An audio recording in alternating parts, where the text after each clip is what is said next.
ये जो पुलिस की बर्बरता है, इसके ऊपर आप क्या कहना चाहेंगे? क्या ये सब फौजियों के साथ ऐसा होना चाहिए? नहीं, बिल्कुल नहीं होना चाहिए। और उसके लिए एक इम्पॉर्टेंट चीज़ मैं आपको बता दूँगा, लॉ बहुत क्लियर है, कानून सही है, संविधान बिल्कुल साफ है जी।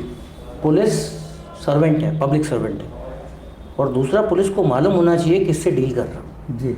कोई भी नागरिक, चाहे वो फौजी हो चाहे गैर फौजी हो, अगर वो नागरिक के पास पूरी अपने अधिकार हैं, संविधान ने दिया है गारंटी, आप तोड़ नहीं सकते। इसलिए सुप्रीम कोर्ट ने हर जगह कैमरेज लगा रखे हैं। अभी मेरा ही केस था, मैंने जो बताया था, मेरे केस में मेरे को इन्होंने ये किया था, मैं वही कैमरे रिकॉर्डिंग पे आ गया हूँ। अभी तक कैमरे रिकॉर्डिंग की कोई भी आरटीआई का जवाब नहीं आया है, कैमरे प्रोसीडिंग के बारे में नहीं बताया। Same day same thing as happened. Experience तो है ही पर्सनल। दूसरा, बात करने का तरीका, आप किसी आदमी को पूछताछ के लिए भी बुला रहे हो ना, तो आप उससे, आपका रवैया सही होना चाहिए। हाथ तो उठना ही नहीं चाहिए। हाथ और गाली तो आपने अगर जहां उठा दी, तो आपने खुद अपना पुराने आईपीसी और अभी जो नया बीएनएस है, आपने खुद उस पर वो कर दिया।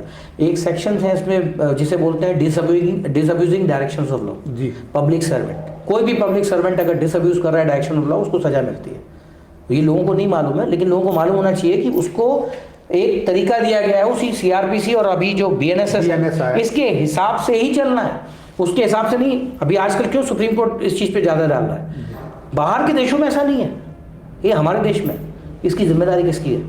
मेरे हिसाब से मैं आपको बता रहा हूँ, उसकी जिम्मेदारी किसकी बनती है। हम फौज में, हमारा डिसिप्लिन सही रहता था, कोई भी ऑफिसर जवान कुछ भी होता था, सब ऊपर तक लेवल, और एक चेक सिस्टम होता था। पुलिस में नहीं है चेक सिस्टम। क्यों? क्योंकि थाने में आपका उस मेंटेलिटी का बंदा बैठा है जिसकी नॉलेज और जो मैच्योरिटी होती है वो मैच्योरिटी नहीं है। हमारे तो सूबेदार की भी मैच्योरिटी बहुत होती है कि कैसे बात करेगा, रिस्पेक्ट कैसे होगी, सिटीजन क्या होता है। तो सबसे पहले तो आपको इन पुलिस वालों को ट्रेन करने की जरूरत ना, ट्रेनिंग की, नागरिक क्या होता है, आप किसका काम कर रहे हैं, ये मास्टर है, चाहे वो रिक्शे वाला हो चाहे जो हो, वो नागरिक क्या है, वो नागरिक है। तो सबसे पहले इनको समझना चाहिए कि भाई मैं सर्वेंट हूँ, अपनी मर्जी से यहाँ पे नौकरी करने आया हूँ, और इन सारे सिटीजन के पैसों से मेरी तनख्वाह आ रही है। मेरा काम है कि कोई गलत काम ना हो, कोई ऑफेंस ना हो, और किसी भी नागरिक के जो उसके फंडामेंटल बेसिक्स राइट है उनका उल्लंघन ना हो। क्यों? क्योंकि आपने शपथ ली है। जब आप आते हो तो आप शपथ लेते हो, हमने भी, आपने ली थी। क्या लिखा है?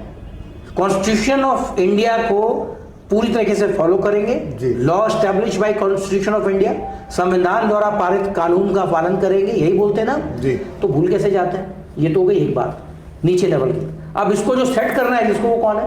वो बंदे हैं आईपीएस अधिकारी या सीनियर अधिकारी। मैं उनको सजेशन देता हूँ, हमारे यहाँ जैसे हम फौज में करते थे, अपने जूनियर अफसर को लगा देते पहले। पहला काम, जो नया बंदा आया जवानों के साथ, तो क्या आप पुलिस चौकी और पुलिस स्टेशन में नहीं रख सकते पढ़े लिखे बंदे?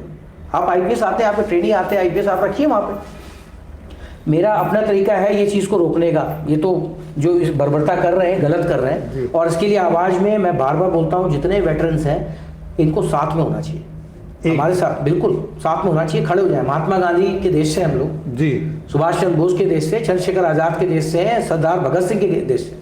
आज़ादी इसलिए नहीं दिलाई है कि आप इस तरह का अंग्रेजों वाला फिर से वही काम शुरू कर दें। आज की डेट में कोई भी आदमी पुलिस स्टेशन जाने से डरता है। क्यों?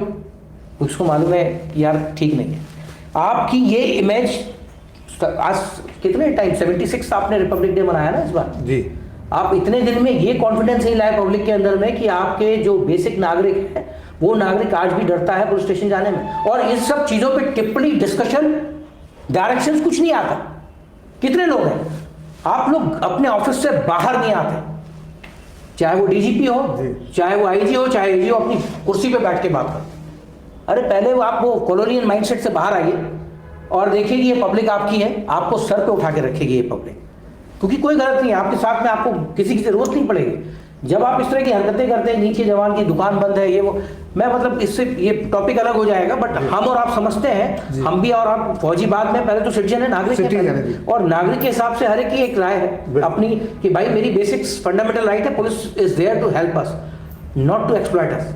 अभी यहाँ एक्सप्लॉइटेशन क्यों होता है? फौजी आता है तो यार फौजी तो एपिटोम है, मतलब सिटीजन का, नागरिक की डेफिनेशन है एक सोल्जर। बिल्कुल, एक सोल्जर जो है डिफाइन करता है कि नागरिक कैसा होता है, किस तरह का नागरिक होना चाहिए, उससे ज्यादा पेट्रियोटिज्म किसी के अंदर नहीं है। तो आप जब उस बंदे से बात कर रहे हो, चाहे जितने गुस्से में हो चाहे जो हो, आप उसको उसी तरह देखिए। और दूसरी चीज ये देखिए कि स्पेशल आदमी है, स्पेशल तरीके से ट्रेंड हुआ है।